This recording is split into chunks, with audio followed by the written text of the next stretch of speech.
My name is Chris Allen. I'm the general manager of UNO Television, and I'm a professor in the School of Communication at the University of Nebraska at Omaha. And we're talking to Mark Dail, who is the studio coordinator at UNO Television. I've known Mark for a number of years and have done quite a few productions with his help. And Mark is much more than a studio coordinator.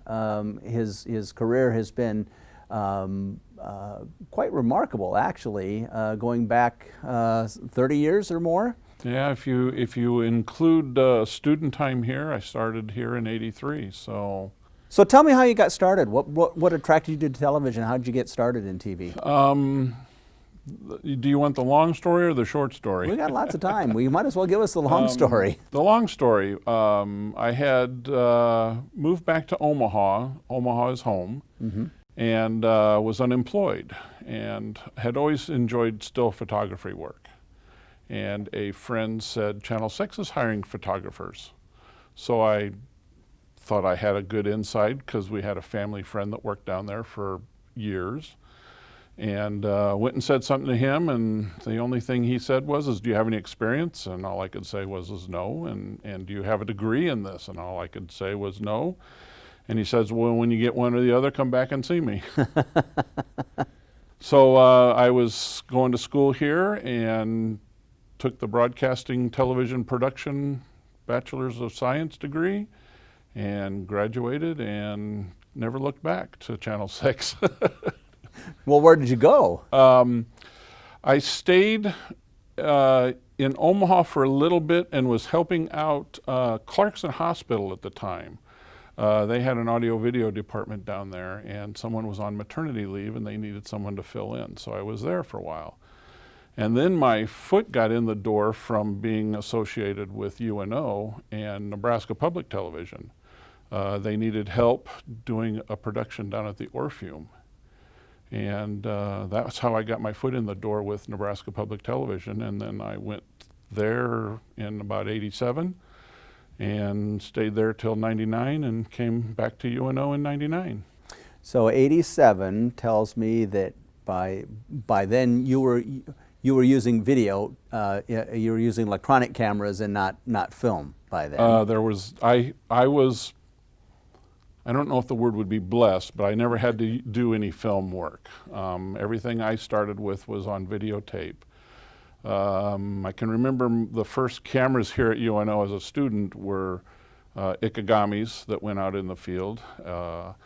The kids complain now about heavy cameras that are maybe 8 pounds, yes. And the Ikegamis probably were close to 30 pounds. And that didn't include the recording deck. Well, what a lot of people don't realize anymore is that you carried the camera on your shoulder, mm-hmm. and you carried the deck on your other shoulder, and the deck weighed at least as much as the camera, if not more. Yeah, and what we called an umbilical cord connected the two together. Yes. And you could not do anything without having both a deck and a camera to go out and shoot with. And usually a power belt around your midriff. If you had to have any kind of lighting with you, you probably had about a 15-pound belt to turn on one pathetic little 30-watt bulb. Which was on the front of the camera. Which was on the front of the camera, and something else that was another cable tied to you and it. So. Yeah. Actually, the degree should have been in cable management. I'd never thought of Yeah. that, but that's probably true. Yeah. So when you went to Nebraska Public Television, now NET, what sort of projects did you get involved in? Oh boy, the gamut for what I did down there goes from being in bullpens doing rodeos for the high school rodeo, and pardon the vulgarness, but having bulls blow their snot all over your leg when you're next to them in the pen. Sure. To having a tuxedo on at the Orpheum and doing ballet or opera, and just about every sport in between too then. So I want to pick apart a few of those. So let's start with the rodeo, since you Okay. mentioned it. Other than the bull snot, how do you shoot a rodeo? I mean, you were back in the pen, or Yeah. and probably other places around, through the rodeo. How do you what did you do to get the feeling and the action of a rodeo?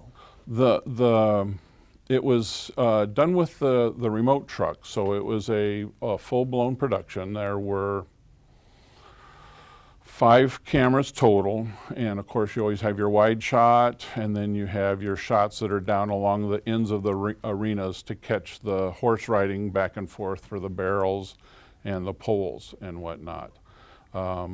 My favorite position was doing the handheld camera in the pins, which would include the bulls, the barebacks, and that kind of thing.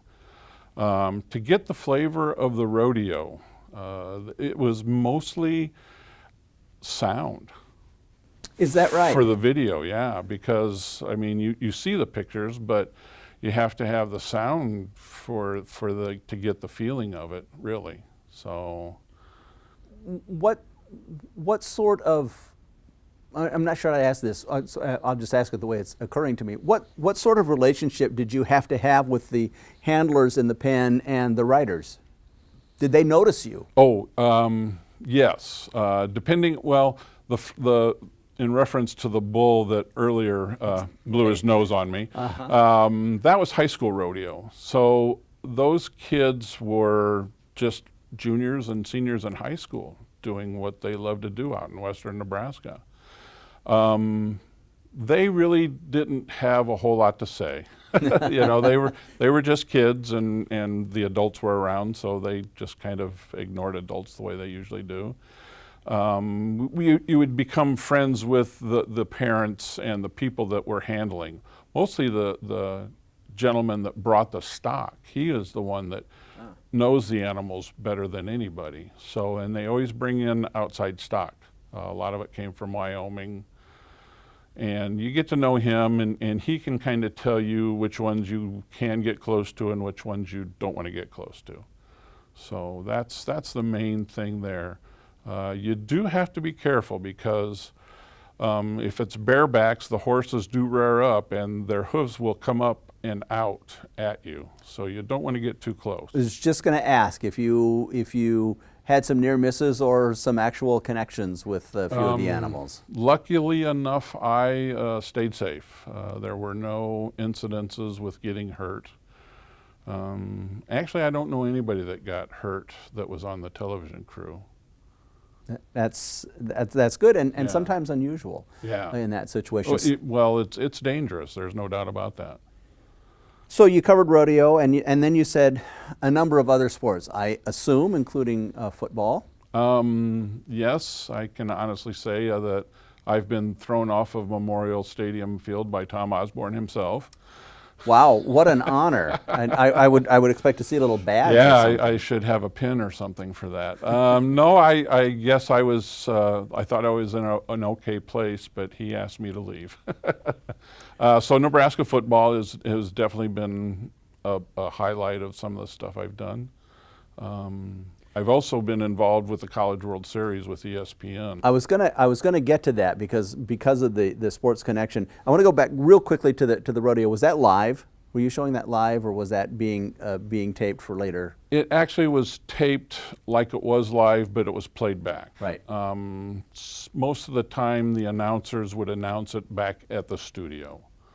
We Okay. would go shoot it all and then pretend it was live and then play it back the next weekend. They would do the voices commentary then at that time.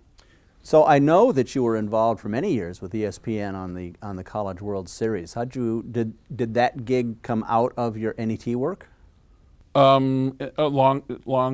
roundabout way, yeah. There's a few people that, there's a lot of sports that goes on in Omaha and Lincoln. Yeah. And ESPN was trying to cover basketball, baseball, football, and there's a local crew here that does really good work, and I was part of that. And that allowed me to get on. ESPN was going through some money crunches, and they were trying to hire locals to help save money, and myself and a couple other guys got on from just local crews then. And you did that quite a number of years. 6 years. 6 years. Did it for 6 years. I was always at Rosenblatt. Yes, and I was going to say that was prior to TD Ameritrade. I never got to do a actual College World Series at TD Ameritrade. I did football at TD Ameritrade though. Well, you have to tell about that, and then we'll get back to baseball. There was a UFL team that played down at TD Ameritrade. They started at Rosenblatt. Oh, okay. The Falcons? I can't remember their name now. Nighthawks. Oh yes, the Nighthawks, Nighthawks. right. I do remember. Right. And they started in Rosenblatt, and that first game was just packed. There was a crowd. People were crazy. They loved it. It was in the off season of Cornhusker football, and Nebraska's only professional football team is the Nebraska Cornhuskers. So they were missing that football, and they picked that up, and that actually probably was the best venue around here because the fans loved it. The league loved it because the fans loved it. It was packed. And but then they tore Rosenblatt down, and they played at TD Ameritrade, which is not conducive for football because it's a baseball field. It is definitely a baseball field. But it can be done, and it happened. So. And how many years did you do that? I think there were 3 years of that league. It didn't last very long. It kind of came in and did really good, and then kind of had a hard time, and then came back, and then just went away. So I want to go back to the College World Series because I saw you at the College World Series several times. It seemed that you were always out in the stadium. You were doing the crowd shots. Yeah. I was the relief camera operator my first few years that I did that. So I would, when the games would start going long, and baseball does do that, there would be every 4 or 5 innings, somebody would come in and give somebody a 15, 20-minute break. And then, so I would be going from camera to camera.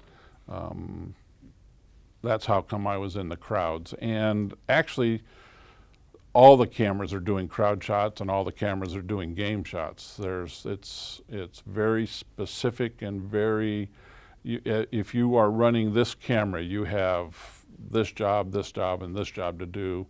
You never get time off when there's a game going on, because if it's not your batter or you're not covering the runner, then you are shooting, you're isolated for hits towards where your camera's pointed mostly. So there's no rest when you're running that kind of stuff, because every camera is being recorded and every camera is used in some playback fashion along the line. This is a really interesting aspect to me because a person watching at home on their screen just expects the camera to be at the right place at the right time, and there's no real realization of the amount of coordination that it takes. I mean, on a typical ESPN broadcast back in the day at Rosenblatt, how many cameras would be deployed? Oh, wow. Yeah. Let me do a quick count. 1 high home, low first, high first, low third, high third. 2 out in the outfield, sometimes 1 along the down line first base or down line third base. So there could be, and there's 1 right behind home plate too. And then there's a couple of remotes that were mounted in between home and first and home and third. So there was probably 12, 13 cameras. Yeah, I counted up to 13 or 14. Yeah, and then there's also another crew that is doing crowd shots specifically outside. So when they go to timeouts during the innings, they have something to get the flavor of the city, of the town, and the area. So there's 15 cameras. And one guy watching all 15 cameras going to the one he wants. Right, the director trying to get everything that he wants and shouting orders, which everybody has to listen to, of course. Absolutely. For his or her cue. Yeah, and you need to know which camera number you're on because they don't hardly use names ever. It's always camera 1, camera 2, whatever. And you have your specific assignments, and if you don't do them, you'll get yelled at. What's it like shooting those games? Oh, it's exciting. It's exciting because you're there for an event anyway that's pretty exciting. And, oh wow, there's probably 50 people that are there working with you when you count the graphics and the recorders and the playbacks and the directors and the audio people. There are probably 50 people on an ESPN crew doing a College World Series game, and I could be guessing low. And not like anything else, not like any other experience you can get in Omaha or in some of the larger cities, except if you're covering one of the professional sports teams. Yeah, yeah. That's really amazing. How long were you with NET? I lived in Omaha and I drove to Lincoln for 13 years. 13. I wore out 2 cars. Wow. Well, it's a commute back and forth. So outside of sports, what other things were you involved in at NET? Did you do studio work as well? Yes. Okay. When you were on the crew down there, you did everything. Sometimes you'd go out and help and do audio. Sometimes you'd go help do this. I learned a lot. Probably most of my lighting skills all come from Foster Collins and what he did down there and how he taught us to do stuff. And probably Ralph Hammock, who is also a UNO graduate. He is an extremely great videographer that when we go out and do just one camera shoots that run the gamut of drama, comedy, just like a movie. You'd shoot it with one person talking this way, and then you'd turn around and relight it and shoot it the other way. And I learned a lot from him and both Foster. So.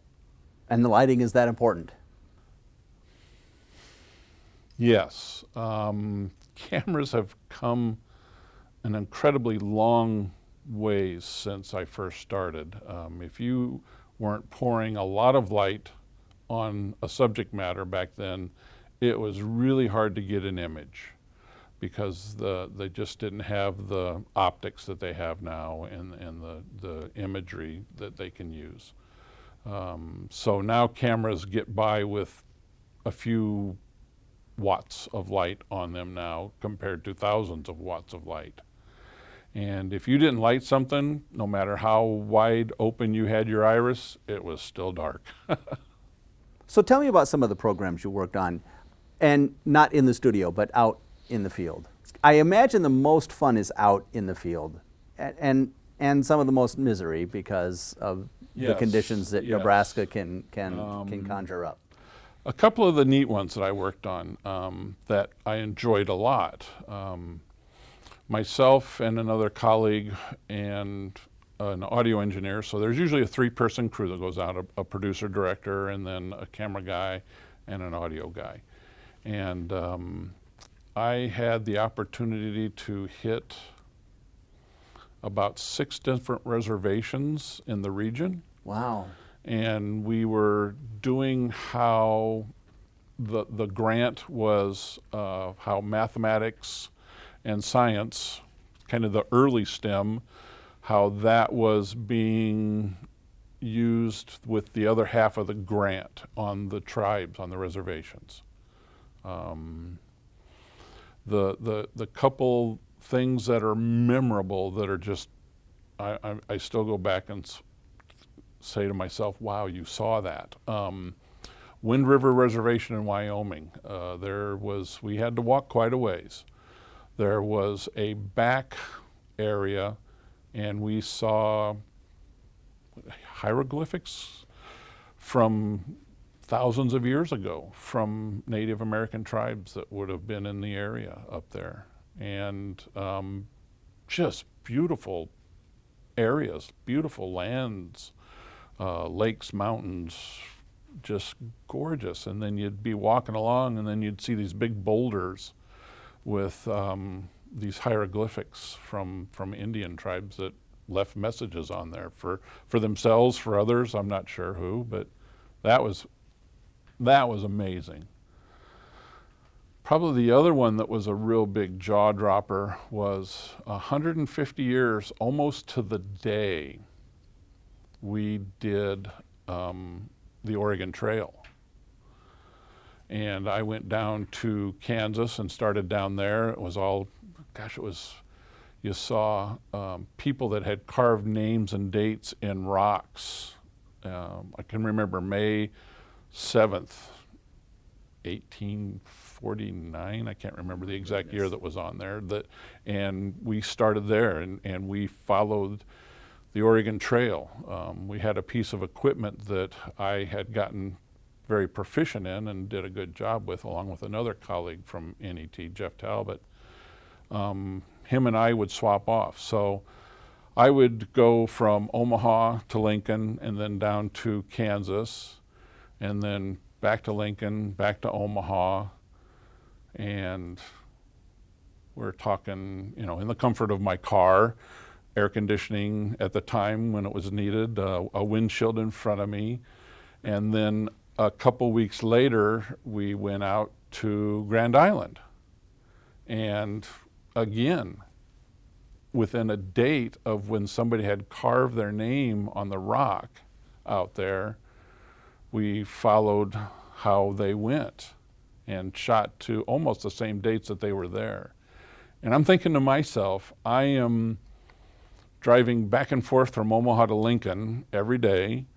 I've driven to Kansas, I've driven many other places, and these people walked from Kansas to Grand Island in that same time frame that I drove 10,000 miles.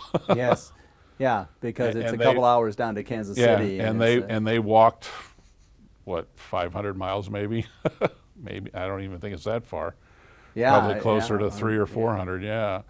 So, and I think to myself, and I'm in the comfort of an automobile, and those people walked. So we would do this, and then we'd go out to Wyoming, and then we'd come back, and then a couple weeks later we'd go out to Utah, and a couple weeks come back, and then a couple weeks later go out to Oregon, and we were always within a day or two of as these people walked across. And I'm just in marvel of how I'm doing this today in the comfort of an automobile and air-conditioned hotels, and those people were walking. Just no concept of what our ancestors went through. And you were doing it with video equipment when at the time the most they had maybe was a daguerreotype, tin type camera image, if they had even that. If they even had that. And then the sad thing to put on to that then is that you would also see grave markers along the way, because they just didn't have good health care back then. Insurance was terrible. So I'm just amazed that I did that one summer and probably put on 5 times the miles that they did in the same time frame, and did that. And you'd see these graves and stuff, and they were marked, and they were, they had names and stuff, and it would just be one out in the middle of nowhere along some dirt road, actually, on some of them. And some of the markers were still there. And the markers were still there, yeah. That's amazing. How long did it take to do that shoot? Do you remember? It took all summer. I mean, we started Working on it in pieces. In pieces. Oh yeah, and in the meantime, we did high school rodeo, an opera, a ballet, a couple other events, and you didn't want to say anything, but Nebraska's popular for backyard farmer, so every Tuesday we'd be in the studio doing backyard farmer, and then at that time, and then every other Tuesday, then we'd be doing Big Red football wrap up from there. So quite a contrast of moods. Honestly, so I have literally done just about everything under the gamut that could be done while I was down there. What became of all of that? What did that turn into? It turned into, many things. It turned into a learning experience for me that is beyond compare. My doing all of that stuff helped me grow as a person, to know all these things that had happened before, and I was doing them again at the same time, only 150 years later, like the Oregon Trail. It's amazing. The high school rodeos. It's just amazing that the resilience of people and what they do, and you're out there recording it, capturing it. One of the rodeos got canceled. It had rained for like the whole week before we got there. We got there, it had stopped raining, but then it rained overnight, and when we got to the rodeo arena, the truck had water past its bumpers. Oh my. And it wasn't leaving fast either. So the ground was so soaked there at that time, it just was saturated and stayed. Tell me about shooting a ballet. Were you standing on the stage as that was going on? No. Shooting a ballet, you would be surprised at the amount of effort that goes into shooting one of those too.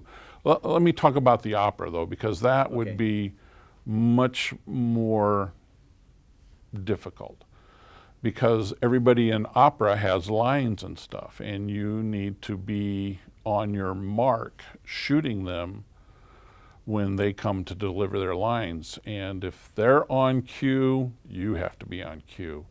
And I can remember, and actually Carl Maloney, who worked with us a long time ago here at UNO, I worked with him down in Lincoln for a while too.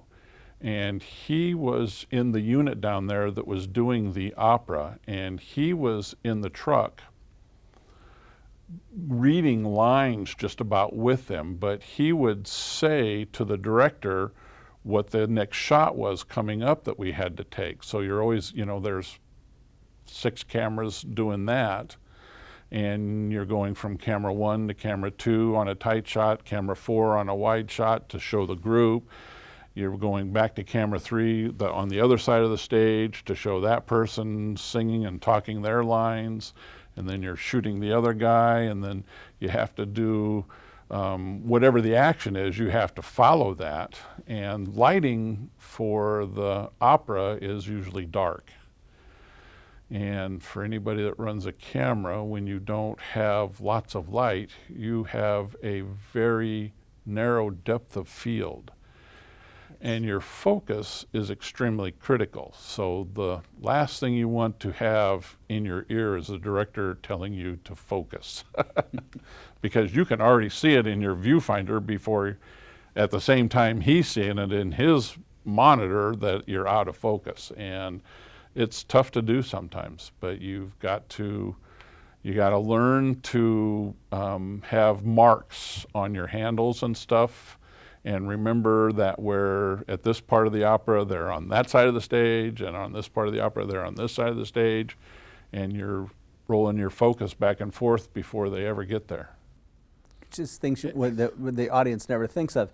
Because I've watched on television orchestras and plays, and especially with orchestras, the camera is always on the instrument that's got the solo at the moment, or Exactly. the section that's the loudest, that's swelling, and I always marveled at a director being able to know exactly there. Yeah. But there's somebody in the as Carl Maloney did, reading the score or reading the script and telling the director Going along what's with coming up. them, what's coming up next, and he was always a shot ahead of everybody because he had to be saying it and get it out before it happened. And you bring up another interesting point of some of the other things that I've got to do. Lincoln has the zoo bar, and it literally is world famous down there for blues. And if you've ever had the pleasure of being in the zoo bar, it's not very big. And they pack that place with musicians and clientele. The bar is just packed, and that's kind of another thing. It's like you were saying, you've got to have the camera on when the solo's coming up. Right. So you have to have a feel for music to be a good camera operator on that stuff. You've got to have that good feel to know where you're going to, or when the solo's coming in, or whether it's going to be guitar or drums or. They don't do the zoo bar anymore, do they? I don't believe they do. So No. many years ago, back in the old days, when I was a student at Iowa State University, there's a basement area of the Memorial Union called the maintenance shop, and it was the maintenance shop, and it's now a bar on campus, and IPTV would yes. come and do the maintenance shop, and it was the same thing. They would bring in all sorts of blues and alternative rock and all sorts of stuff, but it's not a big area, and it is terribly lit. It is just it's a bar. You know, it's dark. and Dim. It's very dim. Yeah, it's really dim in there, which all of the patrons love and all of the camera people hate. Yeah, So yeah. it's the same sort of thing, and it was really a popular series. And I found out the other day, I was just tuning across. I was watching something on NET, and a promo for Austin City Limits came up, which is the same concept, and it is now the longest running music anthology program Wow. on the air. Yeah. So what the zoo bar, what the maintenance shop could have been, If there would has have been been lost. funding to go on with it, it could have been something special like Austin City Limits. Yeah, for sure. yeah. And you bring up something else too. I worked high school baseball championships for Iowa Public Television one year at Rosenblatt, and they were talking about how each region in Iowa would be the go-to region that year for the high school championship. And I'm sitting in Rosenblatt, and the announcers are saying, and here we are at Rosenblatt Stadium in Council Bluffs, Iowa. And I'm biting my tongue, but they had to say that because it was Iowa high school championships, but In Nebraska. in Nebraska. But Council Bluffs didn't have a field to play in that was suitable. So Yeah, I'm. Yeah, it would have been Des Moines would be the only one. Well, no, that's not true. Cedar Rapids had a sure. 1A ball team, and, Yeah. and Clinton did. So there were some areas that did, but not Council Bluffs. Not Council Bluffs.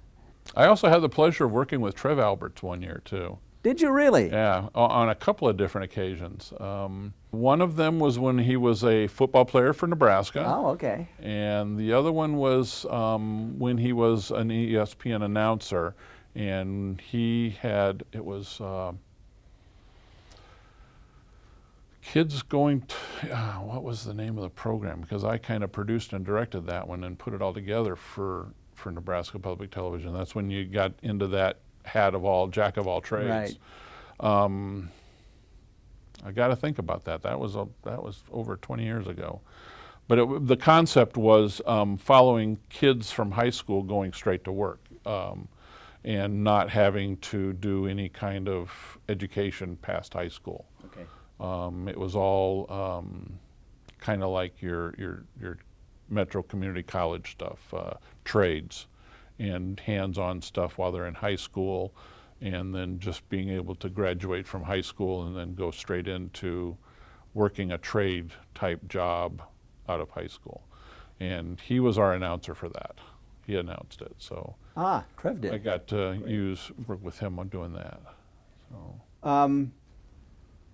Just one more thing about NET. So the Oregon program turned into a documentary, I assume. Yes, yes. That was, I believe they did get some awards for that too. I think there were a couple of Emmys handed out on that. I would think it sounded like a fascinating program. But it was an amazing program. And actually, one of my friends that worked down there that was part of the crew then, Kelly Rush, she was doing some behind-the-scenes recording and stuff. So somewhere in my arsenal of stuff, I have a VHS copy of us behind the scenes doing stuff as we were going through there. What is this VHS stuff? I don't understand. Technology. Yeah, isn't it amazing? Kind of like film. Is that online? Yeah, exactly it's like film. And I will just tell you, I had an internship between my junior and senior year when I shot film in the internship. Yeah, I was the last one at that station the last intern at that station to shoot film. It's interesting how you glom on to a saying and you just, what are you guys doing? We're filming. We're filming. Really? You're filming? Well, no, we're recording. Yeah, you're not even taping anymore. You're recording. You're recording now. Yeah, because the hierarchy of tape has gone from 1-inch field reels, which were 100 pounds and actually had to have an engineer go out with them to set them up to record on 1-inch, to the 3/4-inch decks that we talked about earlier, to camcorders that actually had the deck built into the camera, which eliminated the extra deck, and that was 1/2-inch beta, and then the whole, we don't have time to talk about the war between beta and VHS at the home, so. Nope, not nearly enough time. Yeah. And now it's a chip. And now it's a chip. Chip about that big. A flash drive. A flash drive. You put a flash drive in and watch a movie. Yeah. So. Yeah, it's really amazing. So I assume you eventually got tired of that commute after 13 years. I did. What drew you away from NET? Opportunity here. The person that was here before me was had left, and the position came open that I'm in, and it's like coming home. I was ready to come home. And I haven't looked back yet. I miss some of those extravagant things that we did down there because of the budgets that they have compared to what we have. But other than that, I haven't looked back. I don't miss driving back and forth. The lucky thing is the sun was always at my back. Yes, driving. It was, yes. Yeah. But other than that, if we were doing something that got off at 1 o'clock or 2 o'clock in the morning and I had an hour drive back to Omaha to get home and then turn around and be there first thing in the morning, it was pretty hard, and I don't miss having to do that one bit. And one more question about that experience at NET, and then we'll move on to UNO. I imagine there were 1 or 2 astoundingly frigid shoots that you've had to be out on. Yeah, that was when you asked earlier about that. I can remember one time we were, I don't remember what the program was, but we were out in the middle of nowhere in the middle of Nebraska in January, and it was cold. It was cold, and the wind was blowing, and the equipment didn't like the cold, and the batteries for the equipment especially didn't like the cold. So you would have to keep your camera and batteries for the camera warm in the vehicle and go outside. You learned a lot of things, especially like baseball, because baseball has started now, and here we are in April, and we woke up this morning with 15 degrees. 15 degrees. Yeah. So, and they're playing baseball somewhere in that. So you learn to take clothes with you and have a little go bag that has extra of everything. and especially warm clothes if you're going anywhere to do anything outside in the middle of winter. And I got to follow up with one more story that was real entertaining, because I lived in Omaha and worked down in Lincoln. We would get equipment from here sometimes. So I drove the truck home, a pickup truck home one night after work. Thank you for the gas. And then first thing in the morning, I picked up a generator down at a company owning generators, and it fit in the back of this 3-ton, or this 3/4, 1-ton, it was a 1-ton pickup truck. And it took the whole, it was a dually, it took the whole back of the truck up. And took it down to Lincoln, and then we drove out to Gordon, Nebraska, which is right next to the middle of nowhere, Nebraska. And we were going to do another shoot out there that was similar to the Oregon Trail, but it was just an old reenactment of the 1880s.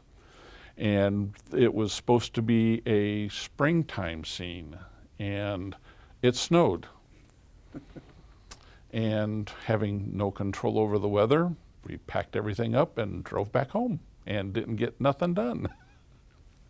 Because the spring could not be duplicated at that moment, and we could not wait for it to be a spring day, because there was 5 inches of snow on the ground. Yeah. So Nebraska weather is unpredictable. When I was in high school, some friends and I shot a movie called Two-Fisted Law. It was a Western on the edge of the small town that we lived in. And we wanted the closing shot to be the hero riding off into the sunset. But if we had actually shot it where we were shooting it, we would have shot into a housing development, which sort of ruins the Old West scene. So we decided we could turn around and we could shoot the sunrise, the hero riding off into the sunrise, and you don't know. I mean, it looks the same as the sunset. Sure. The sun is halfway there, and that would work. So we got up very early the next morning and all went out, and it was fog. You couldn't see more than 1/8 of a mile. And our hero rode off into the fog. We did not even try to reshoot. There was no sunset. There was no sunset. We rode off into the fog. So the weather plays a big role. Yeah, it really does. So you came to UNO in a very different job, to be the studio coordinator and do some teaching and work with students. Yes. So tell me about the whole change, the attitude, working with students, working in a studio that did several productions a week, various kinds of productions. Boy, yeah, it was not even a shifting gears. It was changing a whole automobile. Yeah. Going from down there, doing what I did down there, which they were not union, but you were very specific in what you did. I was on the crew, so mostly my work was camera. I did get a chance to do some audio work. I did get a chance to do some videographer work with single camera stuff. But when I came here, I had to help everybody learn how to do all that stuff. And constantly. So you went from a group of professionals to a group of students who are looking at a video camera for the first time in their lives. Patience. You have to have a lot of patience. And that's the one thing that I love, working with the kids and stuff. They've kept me young at heart and going, and that's been great. So yeah, just a lot of patience, because they just are learning and it's new to them, and you're just trying to teach them to do the best they can do. But you've got to do more here, because you've been on a couple of productions that UNO Television has done, several documentaries. Yeah. Omaha has, or UNO has put out some very good documentaries. Very, very popular locally here. Westward the Empire, Omaha Goes to War. If These Walls Could Talk. People are buying those up all the time because it talks about old Omaha and the history of going there. the next step that I got involved in, those were kind of productions that were done before I got here, but we did a Walls 2. Was it Walls 2? Or Omaha since World War II. Okay. Wow, what another thing, and I'll get to the last or to another one, but that involved going out and shooting a bunch of stuff in Omaha since World War II. And obviously we have to go back and use photographs to show some of the old stuff. We did find some old film that helped us out. The Channel 3, I believe, was very helpful on that. They told us that we could come out and go to their basement and grab anything we wanted out of there and look for what we were looking for. And then we transferred it to what we needed format-wise. But the neat thing there was I got to go for a free helicopter ride. And this would have been 2001? No, 2002 maybe. And it was about the same time the First National Bank building was being built.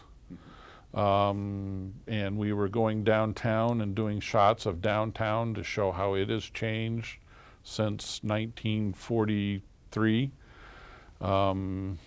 and changed quite a bit. And actually just the last 10 years, so the last 10, 20 years, Omaha's downtown line has changed a lot.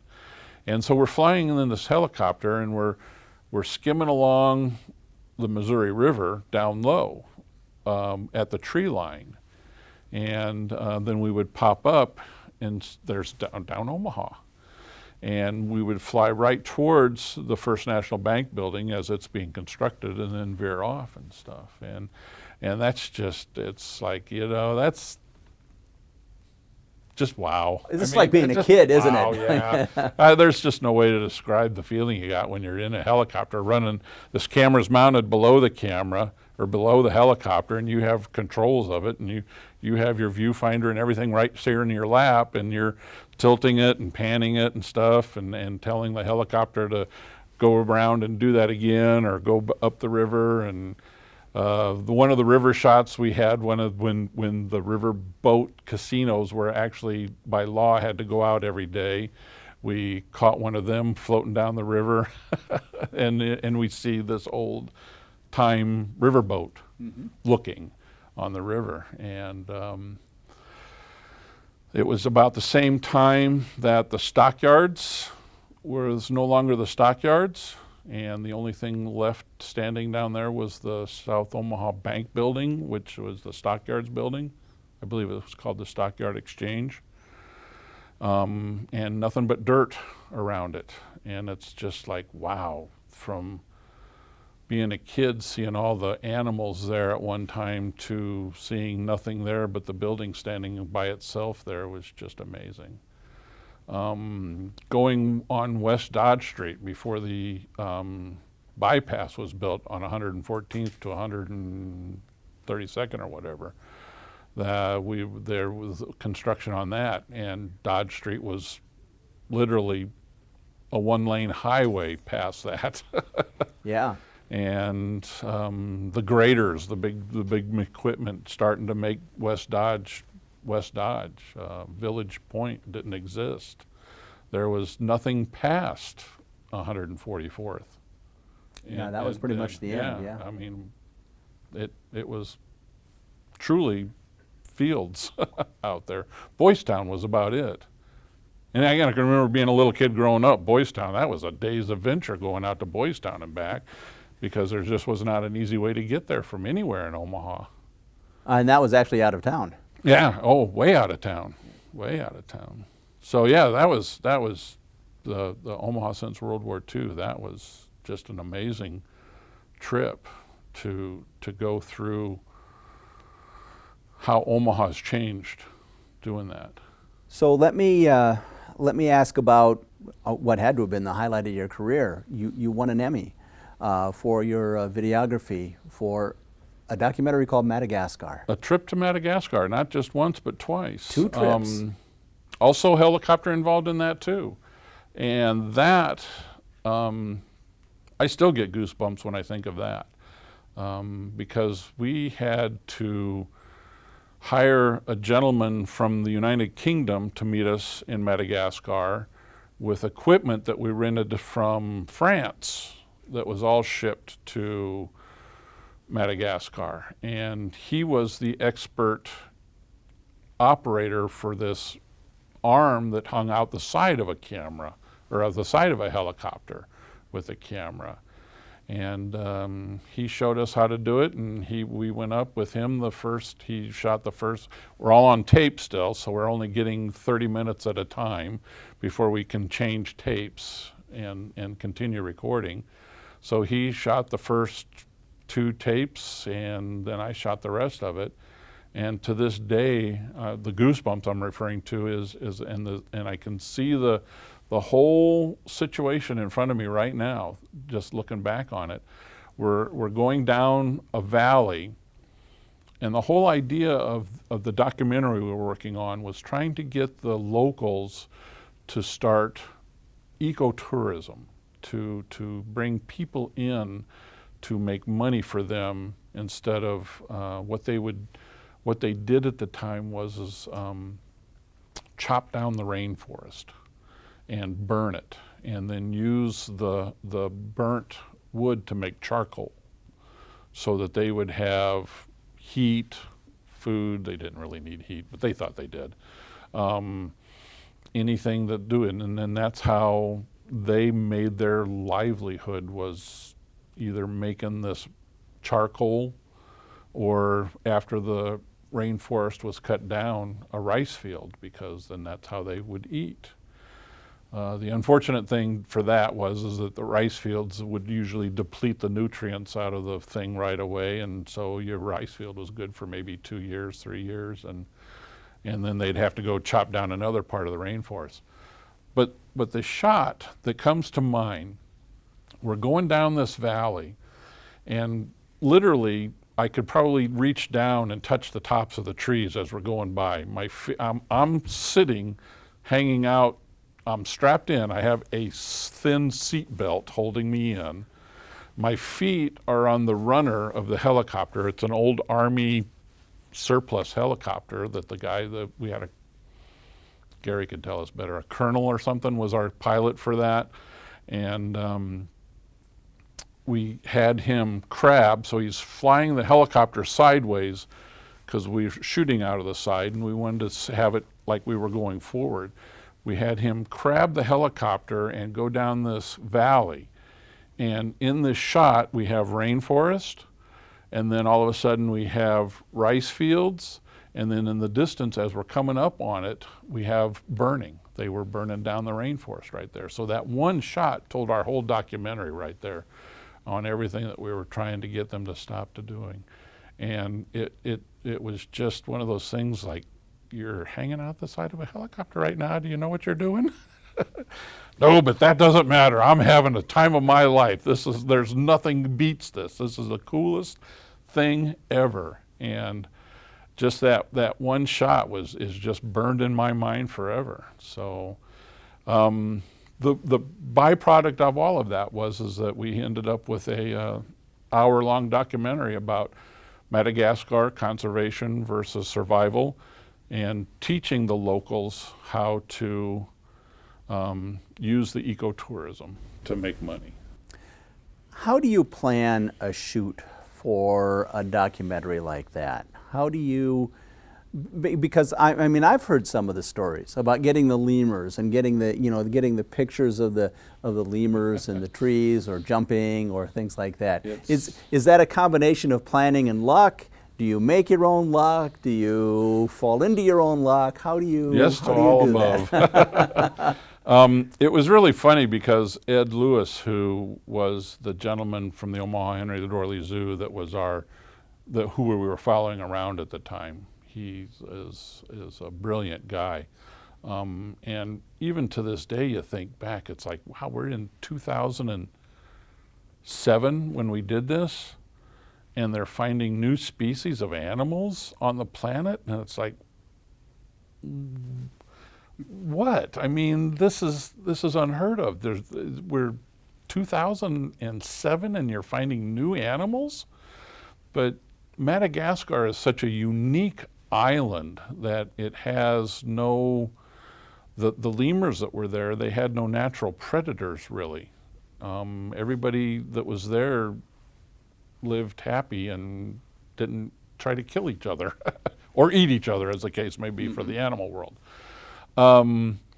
It's funny because I'll have to tell a story on National Geographic that Ed was telling us, that they kept doing the same shot over and over and over again. And it's one of those things that you're watching a National Geographic show going, wow, how did they get that shot?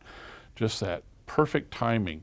And it's because they did it all day long, over and over and over again. We got lucky. We didn't have that opportunity because we were very limited on our time there, and we had to kind of make our stuff happen. One of the shots that comes to mind for that, we had this, it's not an iguana, but it's a lizard-like. And this guy was just crawling on this branch, and he would just walk down, and he has these eyes that are doing all this crazy things, and just a beautiful looking animal, but he was walking there, and then somebody would grab him and take him back to the branch, and he'd walk back down again. And I would grab him and take him, and we would set, we'd record him 3 or 4 different camera angles doing that. And the one that sticks in my mind the most is that I'm holding the camera on the branch with the point of view going down the branch, and he's walking right towards me. And we let him go, and he climbed up on the camera and over it. And you did not want him grabbing on to any part of your body because his claws and his grip it would have hurt. But that was interesting how we did that one shot. If I tell a tale on one of the shots in the documentary, because you have to stage a lot of things to do it. We were following around guys that were using dart guns, and they would shoot the lemurs, and then they would pull out a net to catch them when they would drop. And then they'd carry them back to the camp that we had, and then that part was easy, doing all of that. Then scientifically they're drawing blood and giving them a check and measuring them and weighing them and doing all this stuff. But so that we could use this group of guys going through the rainforest and darting one of the lemurs and then seeing it come falling out of the trees, we had to stage that. And we had one of the lemurs that they had just darted, and he was sleepy. And so somebody carried him up in the tree, and then somebody pretended we showed the guy shooting, and then we showed the guys pulling out the net, and then they kind of ran around a little bit because they don't get the effect of the drug right away, and sometimes they can go fast and far. So we followed the guys with the net, and then we just pitched him off the branch into the net. I don't think I want to know this part.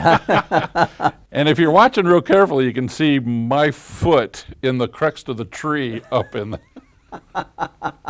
But if you aren't looking for it, you don't know that it's there. So, but you see it and watch it, and it's real. I mean, it's how it's done. And you won an Emmy. And we won an Emmy, yeah. I have a Emmy at home on my shelf with my name on it. For doing the videography work on that. That's pretty amazing. Yeah, got to spend Thanksgiving there the first trip and had the scrawniest chicken for my Thanksgiving dinner that day. Nothing like the big turkeys. And I got to tell one more story on that trip too. Actually, it's going to turn out to be 2 stories. Durana is this town in the middle of nowhere. And we are driving to Durana in a little 2-vehicle convoy. And it's the equivalency of Omaha to Lincoln. And it took us almost 8 hours to drive that. And it's because there's really not a good road. And the rainy season there, they make ruts in the road, so they'll just move over 10 feet and start making a new road. And if that gets batted out, they'll move over another 10 feet and drive like that. And there was a bicycle riding also. And for about 4 miles, we would be ahead of the bike, and then the bike would catch up and be ahead of us. And for about 4 miles, it was back and forth because we could only maybe drive 10 miles an hour with all the ruts and the road and stuff. But I'm sitting in Durana in the middle of nowhere in Madagascar, and there's a little non-geo government building, and they have this generator running, and they're doing their own little radio station there. And I'm sitting there, and that Somewhere Over the Rainbow by Izzy, the Yes. ukulele player guy from Hawaii, that song comes on. And I'll get tears even thinking about this. That song comes on, and then it's followed up by a Pretender song. And then it's followed up by Tom Jones.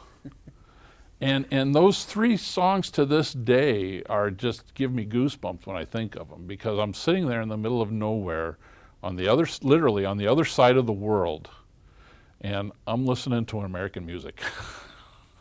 And they're playing it without me asking. And I'm just blown away. There's a small calf laying in the middle of a small cow laying in the middle of the road. He was just laying there. There was no traffic. There was maybe 2 or 3 cars in the whole town. Just another day in Madagascar. Just another day in Madagascar.